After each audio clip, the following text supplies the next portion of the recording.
We have heard for years and years one horror story after another coming out of Africa to the extent that it's numbing. The inevitable question is how they get away with it. And in the case of the Lord's Liberation Army, do they have any sort at all of a popular or a tribal base? And do they have any radio transmitters to spread propaganda? Let me start with answering that. You know, when the Lord's Resistance Army first began, they very much came out of the Acholi region of northern Uganda. But very quickly after the attacks on civilians began, they lost the support of the people of northern Uganda as well. Acholi? The vast majority of the initial group was indeed Acholi of the Lord's Resistance Army themselves. The reality is that over the years, the nature of the group has changed.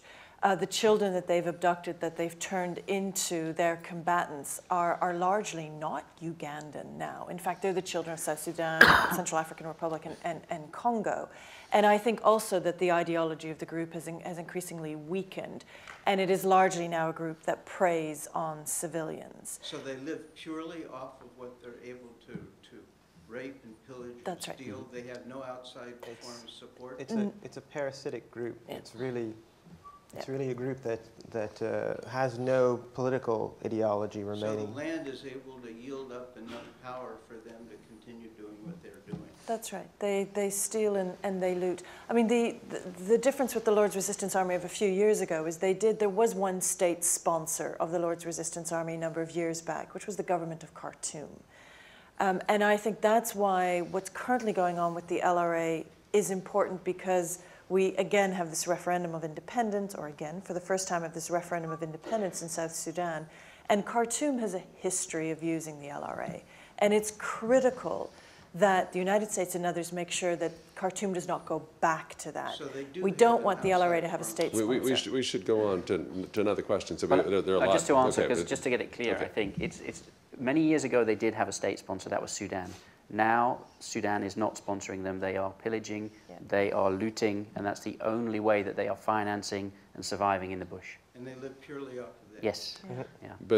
But they are a proven fighting quantity, and that's why what Annika's point about the great danger with what's happening, what might happen in southern Sudan, that they could be used in the same way again. And Tony has traveled up to South Darfur in recent months and there are indications that he's trying to communicate with Khartoum officials again, so there's that risk that there will be more support. A question. Hi, my name's Elizabeth Francis. I have a question about the Coelho indictment and the pending trial. Say it again? The Coelho indictment and the trial that's coming up or scheduled for January. Do you think that that's going to have any effect at all in possibly inspiring the international community to get more involved, or you think it will make any kind of difference? Because the intent is to prosecute the LRA domestically, so. Maybe, Annika, maybe just begin with a little background on what the indictment is. So in fact, this is the first trial ever of an LRA combatant under a new war crimes tribunal in Kampala itself. We have some concerns about this particular case. It's not clear to us why this individual has been chosen. And I think that there need to be some serious questions asked. You know, why this individual, in fact, not more senior ranking LRA individuals?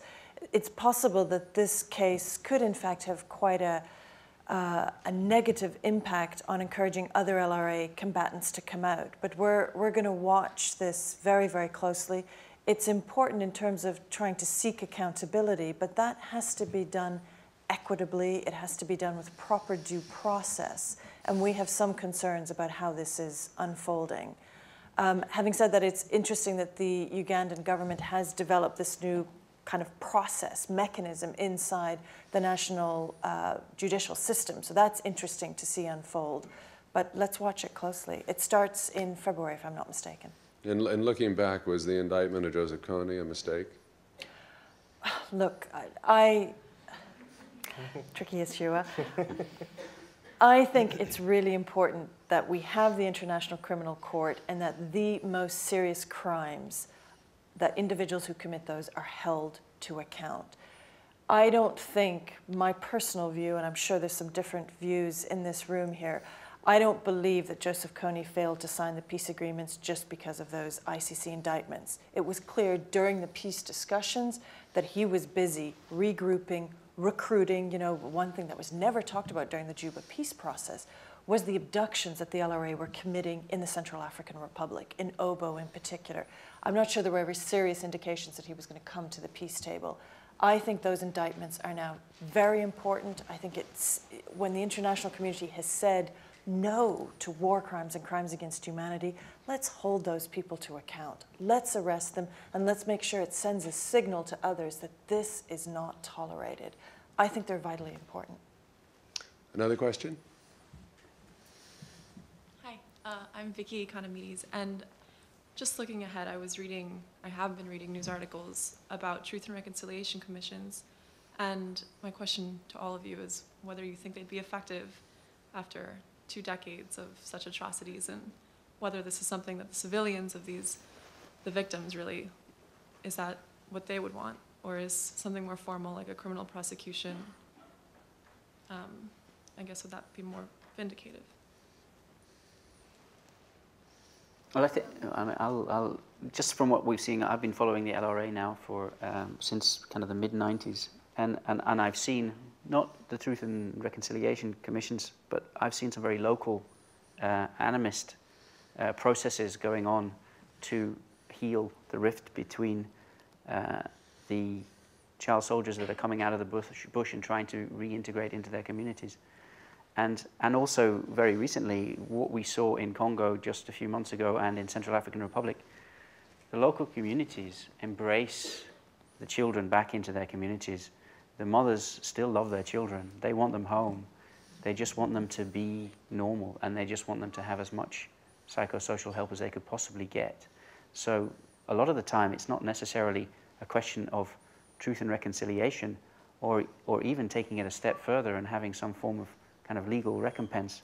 It's more a question of the local communities. They are thrilled to embrace back into their community the ex-combatants, but it's more the international communities should be reaching out to them and giving a lot more psychosocial help when they do return.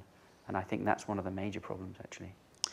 Do you think that, is President Museveni in Uganda, is he interested in truth and reconciliation? I mean, one of the issues that from my perspective, that has driven this conflict over many years is that, to some extent, it's been in his interest to have this enemy force, something to rally his people against the LRA in the north. And do you sense that on the part of his government that there's a change in that attitude, or that they would be prepared for a true truth and reconciliation kind of process? In Uganda today, I'm not sure that there is that much willingness for it. What I think is interesting, of course, is that in more recent years, the LRA have become a problem not in Uganda, but outside of Uganda. And you don't need truth and reconciliation in northern Congo, Central African Republic, or South Sudan. This isn't, no one's asking, you know, what is the truth here? I think there's, to be honest, for most of those communities, they know who attacked them. It was this, sometimes a rebel group, they didn't know who it was, but it was the LRA. What's interesting is the very different attitudes across the region towards justice. So there has been, I think, a lot of questioning in Uganda itself about whether justice is the right thing to pursue in relation to the LRA. And there's been all those discussions in Uganda about peace versus justice, etc. That's not the same debate in relation to the LRA in northern Congo or CAR. There, in fact, they're quite clear. You know, when you speak to Congolese people, they say, we want those people arrested, we want them to pay for what they did, and we want compensation. And recently, specifically in the town of Faraje, which was one of the towns attacked during the Christmas massacres of December 2008, they have specifically written to the Congolese Minister of Justice and the Ugandan Minister of Justice about the LRA commander that attacked their town. He's called Commander Arop. He's been given amnesty in Uganda. And the Congolese said, you know, we want this guy to be held to account for what he did to us, and we want compensation. So I think increasingly this question is no longer just a northern Ugandan question. We have to listen to what the victims in Congo and CAR have to say about it. And those debates about truth and reconciliation and peace versus justice, which have been seen through a Ugandan lens, that is too narrow a view now. I think we've got to look more broadly. And it presents all kinds of challenges. I think, if I might add something quickly, the last leg of our project took place in northern Uganda, and this is an area that's now been free of conflict for a number of years, and it's beginning to recover economically. People have come back from what were called protected villages, but were basically government-enforced almost concentration camps for the local people in the north. And there's always been a very contradictory relationship between the LRA and the civilian population. While the LRA was notorious for attacking its own people, the Acholi people, for abducting its own children. In the most recent academic study on abductions during the Northern Uganda War, it was found that over 65,000 children were believed to have been abducted. This is every family has lost a child. But at the same time, you definitely, when you speak to northern Ugandans, to the Acholi, even while this was going on, you had instances where mothers were leaving food out in the bush for their children that had been abducted. You had instances where, families clearly welcome their children home. Everyone understands that you don't join the LRA because you believe in a cause. You're abducted, and so everyone's a victim. And I think that one of the most telling interviews we had, which it took me a while to get my head around, we spoke to a woman who had just returned to her home after nearly a decade living in a camp. And we asked her, Joseph Kony was responsible for all this. If you could say something to Joseph Kony right now, what would you say? And she said, "Come home," which is extraordinary in my opinion. Why? Why would you want this guy back? But as a community, they feel they're better equipped to deal with it than anyone else.